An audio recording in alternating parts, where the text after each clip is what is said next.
Soyez bénis. La cloche du sabbat sonne. Je suis l'évêque Jonas sur le Gaza.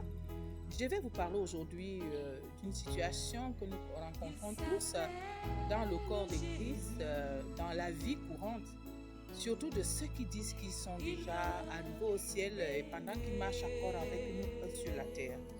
Alors, pour mieux me suivre, je vous prie de liker ces vidéos et bien vouloir les partager pour, à votre niveau aussi, faire entendre la voix de l'Éternel et l'évangile de Dieu dans le monde entier. Soyez bénis. Alors, je voudrais vous parler ce matin des 10 vierges. La parole de Dieu parle dans Matthieu chapitre 10 des 10 vierges. Qu'est-ce qui s'est passé dans la parole, dans cette histoire racontée par le Seigneur Jésus?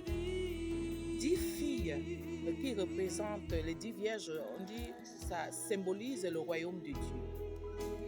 Et nous savons que Jésus a dit, le royaume des cieux est déjà au milieu de nous. Alors, nous allons comprendre qu'il s'agit donc de notre vie courante. Ces 10 femmes représentent notre vie courante. À savoir que nous travaillons déjà pour l'avenir éternel. Nous travaillons déjà pour faire plaisir ou revenir dans la communion, dans l'unité avec notre Créateur, l'Éternel Dieu des armées. Quelle que soit votre obédience, quelles que soient vos croyances, la seule chose qui unit l'homme et la spiritualité et qui l'unit aussi avec Dieu, c'est les valeurs. C'est les valeurs. Et on trouve les valeurs partout pareilles. Que vous soyez musulman, catholique, pentecôtiste, chrétien, bouddhiste, on parle des valeurs, ne change pas. Alors ces 10 vierges qui représentent déjà la vie que nous menons chacun de nous. Qu'est-ce que cela veut dire, les 10 vierges? La Bible dit qu'il y en a eu, il y avait 5 qui étaient comment, qui étaient insouciantes et 5 qui étaient prévoyantes. C'est quoi être insouciant? C'est ce que nous observons tous aujourd'hui de nos jours. Des gens font n'importe quoi. On a l'impression qu'ils ont plusieurs vies. On a l'impression qu'ils n'ont pas de compte à rendre. Les gens se permettent n'importe quoi comme s'ils n'avaient aucun compte à rendre.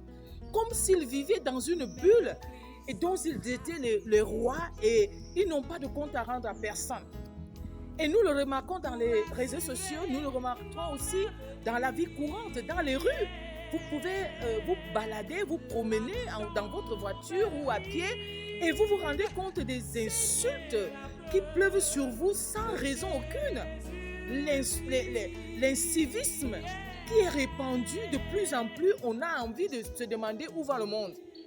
Donc ce sont des 5 femmes vierges insouciantes. Et il y a celles qui sont prévoyantes. Celles qui sont prévoyantes sont lesquelles?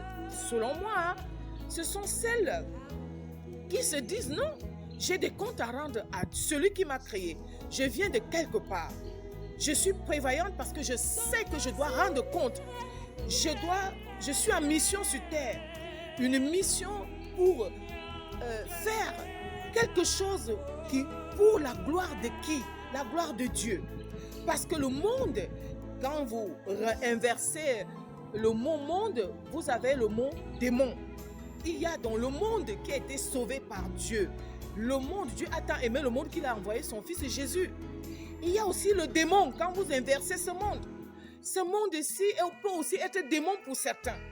Donc celles qui sont prévoyantes sont celles qui se disent non, je viens de quelque part, de mes pères. Je viens au-delà de mes pères. Au-delà de la vie charnelle, je viens de quelque part, de Dieu.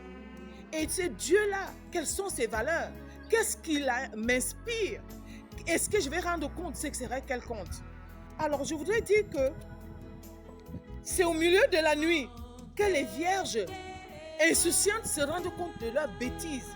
Au milieu de la nuit. La nuit représente ici le sommeil éternel, la mort. La nuit représente ici lorsque vous perdez tout. Peut-être les gens n'ont pas peur de la mort, oui, mais avez-vous peur peut-être de la maladie?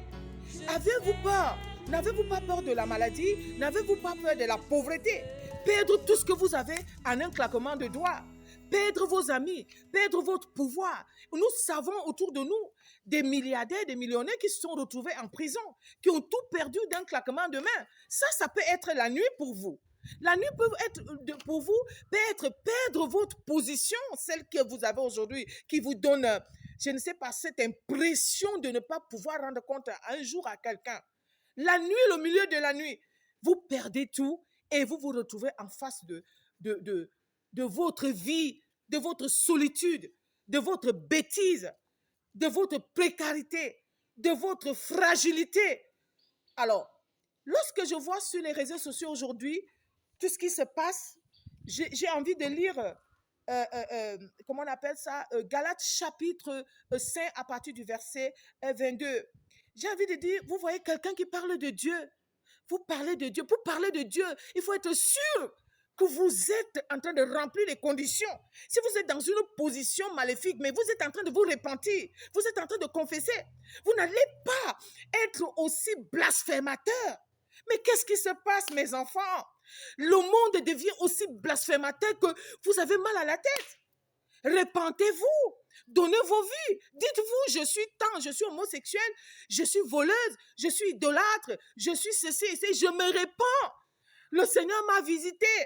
Ne dites pas, ne persistez pas, n'insistez pas dans votre bêtise en essayant de dire que dans cette bêtise, vous parlez de Dieu, que vous pouvez vivre dans cette condition et dire que Dieu vous aime. C'est vrai, Dieu vous aime, mais ce n'est pas le fait que Dieu vous aime qui importe. C'est si vous aimez Dieu, vous devez être en procédure de repentance, en procédure de confession.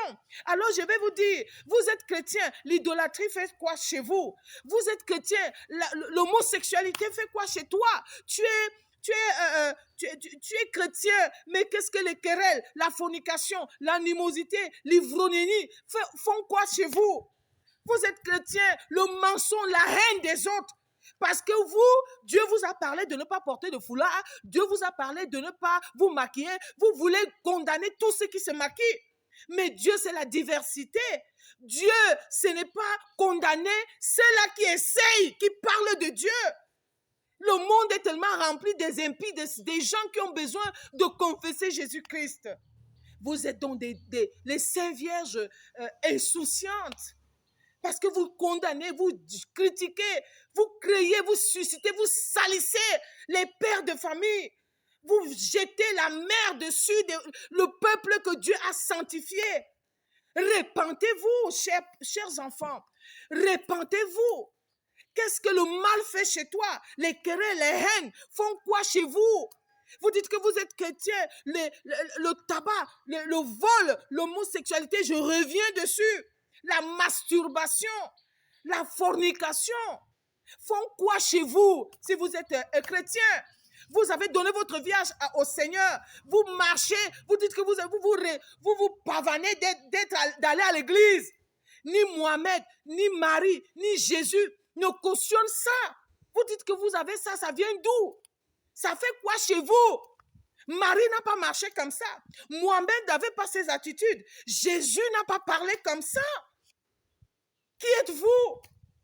Vous venez de qui? Vous prêchez qui?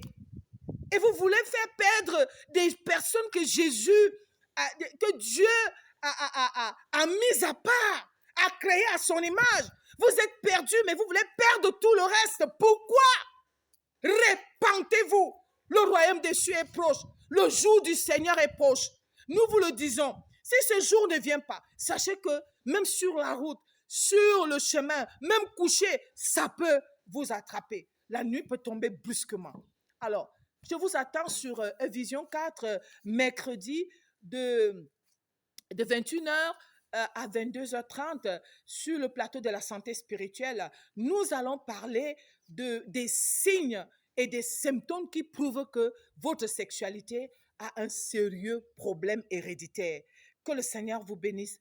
Veuillez partager. Merci beaucoup.